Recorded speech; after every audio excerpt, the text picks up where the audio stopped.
fíjate que puro esto es eso.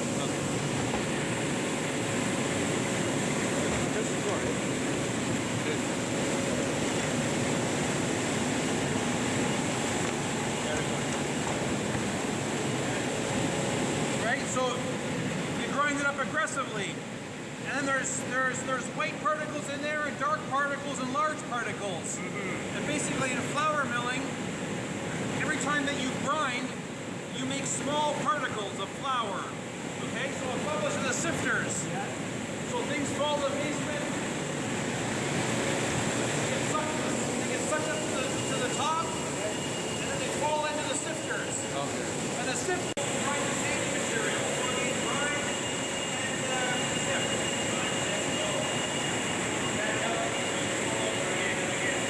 12 times. And every time you pull a little bit of flour out. So for us, 80% flour, 20% byproduct.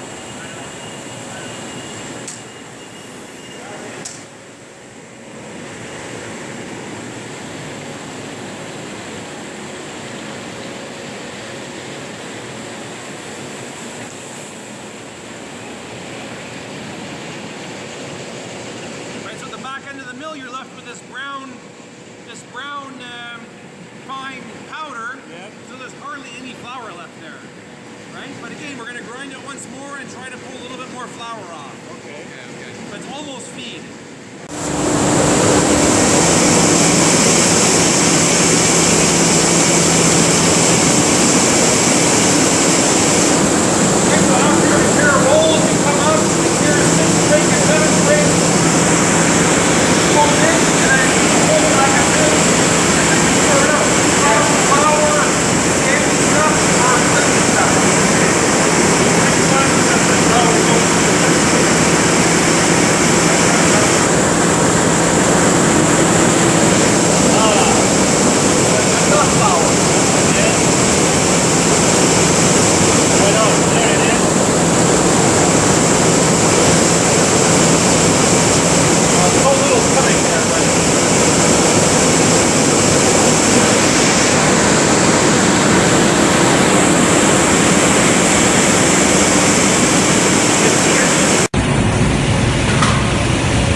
Every bag has to have a unique production code on it. At least, you know, what day was it made. So it can trace back. So like you see here, we say lot number, 13th December 2017, shift B, and that's the 753rd bag that just went, or it's going to go through. For the day. Yeah, since midnight. Right? That's pretty good. And then it goes through a metal detector, and then in our case here, the robot puts the bag onto the pallet.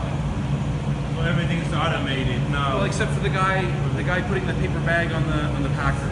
Okay. Big company, you can have and all this stuff. Here, this guy, he has to basically make sure the mill is running. He has to pack flour, and he hopefully gets the toast cream. Nobody lets it do that. Nobody lets it do that. That's another problem for us too. Okay. But you remember, we're only doing